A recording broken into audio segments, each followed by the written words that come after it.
Hello, in front of me I've got Samsung Galaxy A52.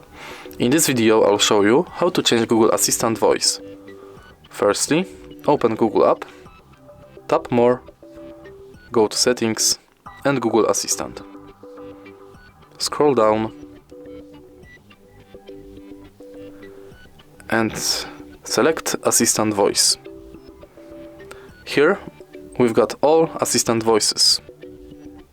Here are the voices you can pick for your Google Assistant. If you like this voice and want me to keep using it, just stop here.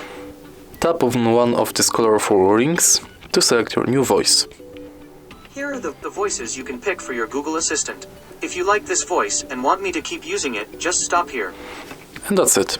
If you find this video helpful, please leave like, comment and subscribe.